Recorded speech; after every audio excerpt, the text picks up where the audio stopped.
Good morning. I just got back from Hawaii. I'm changing my entire wardrobe. I love Hawaii, it's magic. I want to tell you a story about a few moments in Hawaii that really brought home to me a few things. I want to share with you because sometimes when I tell someone that I'm a coach, they say, "Oh, you're a life coach?" I'm a professional coach. But I have a little bit of shame because so many people are coaches. And I want to explain to people that I'm a little different than that. And that what we do is important. What you do is important. So my story really illustrates for me why I do what I do and what I think you do what you do in my experience. You ever see the FedEx truck? We saw that last weekend in one of the seminars where the arrow is in the FedEx, and until you see it, you don't see it. The story is like that. So after 6 or 7 days in Hawaii, last trip is to a waterfall. So we go to the waterfall, and it's magnificent. It's called Rainbow Falls, and it drops about 80 feet to the rocks below. And the mist from the waterfall creates a beautiful rainbow. Depending on your vantage point, it's just stunning. It was a wonderful way to end the trip. So I was with my partner, John, and of course, he's the adventurer, and he says, "I need to see the top of the waterfall." We had already hiked at least 30 miles in the 7 days, but I'm never one to say no. I don't want to be a stick in the mud. So we start climbing up to the top of this 80-foot waterfall. And that's not good enough for John. I'm like, "Oh, this is really pretty." He goes, no, I want to see where it starts, where the headwaters are in the river. So I'm game, and I have my GoPro, and I'm like, this is going to be a great movie for everybody. That's my incentive for going through the reeds and the mud, and I'm slipping, and it's just like, oh God. So we're going through, and I got my GoPro, and we're going through. I feel like I'm on a safari in Africa, and I'm pushing the reeds out of the way, and I come to a clearing, and there's a stoner guy sitting on a rock, and you could just smell. It was beautiful. And then a lovely young girl sitting on a rock in the middle of the river. The river is flowing really. It's been raining. They had a hurricane. It's been raining, and the flow of the river. We're at the top of this 80-foot waterfall, and the river is flowing, and you can hear the thunder of the falls going down. You can barely hear each other because the thunder is so loud and the waterfall is so close. And this girl is just sitting there peacefully on the rock. So John, of course, says, "I want to go further."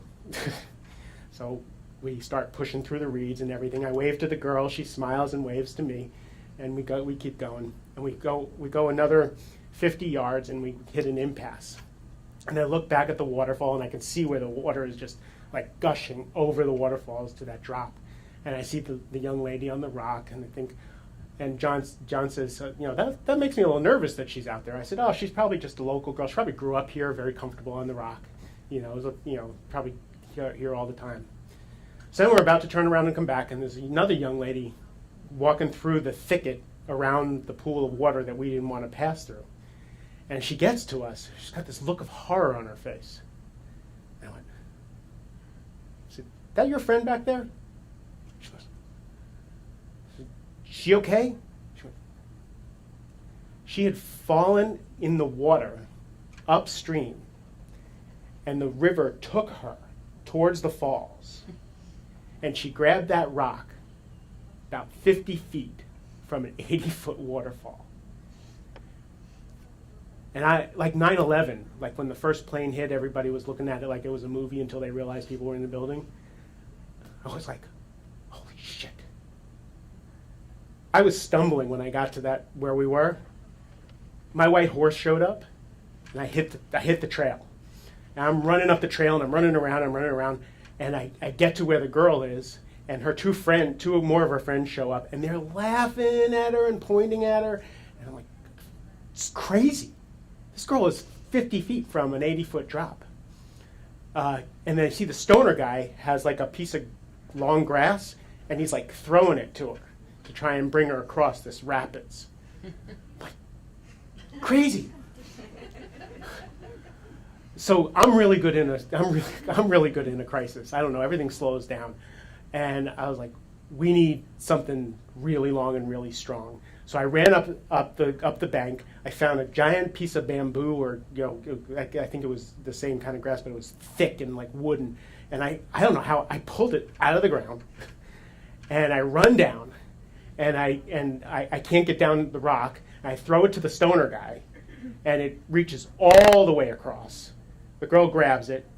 He pulls her to safety with the help of the two other guys who were already down there. And she comes over, and she's in shock. The two guys are laughing. Her friend looks like she just got out of a horror movie, and she's green. And I looked at her, and I said, "Are you okay?" And she smiled and laughed with terror in her eyes, but a smile on her face. And goes, "I'm okay." You realize what was just happening. She was in shock. But she was like locked here. Because it was like, so after everybody was safe, everybody was good, John and I walk off, and I had to grab the railing, because this is what happens to me after a crisis, is I'm perfectly good in the crisis, and then afterwards when I drop, and I'm like, that was life and death. And John and I both were like, she was 50 feet from an 80-foot drop. She was swept away by the current. The girl could have died. The stoner guy could have not helped, and thank God I was able to grab that, and that was good. And then we thought more, and we thought, actually, we shouldn't have even done what we did. We should have made everybody stay and called 911. But it all worked out. And then a couple days later, as I was thinking about it and meditating, it came to me that was a really good metaphor for me. First of all, I walked by the girl, and it wasn't what I thought it was.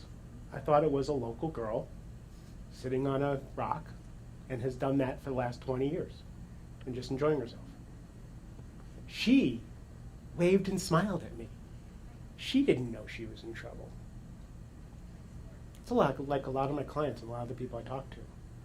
It's not until an hour in when I find out that they're sitting on a rock close to a waterfall. When they finally admit that is when what we do is really important. I say, what is my gift? My gift is that my clients, what my clients need, the instructions are written on their forehead.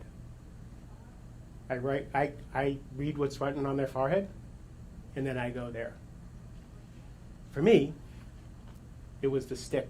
It was the long stick, the tool that was needed. I knew what the tool was needed. As coaches, we know what the tool is needed. That's our gift. When the client needs something, we find what it is. Sometimes it's in them, sometimes it's an insight, sometimes it's a long stick just to pull them ashore. That really brought home to me the importance of what we do. I'm not just a life coach. I save lives. I inspire lives. I'm inspired by lives.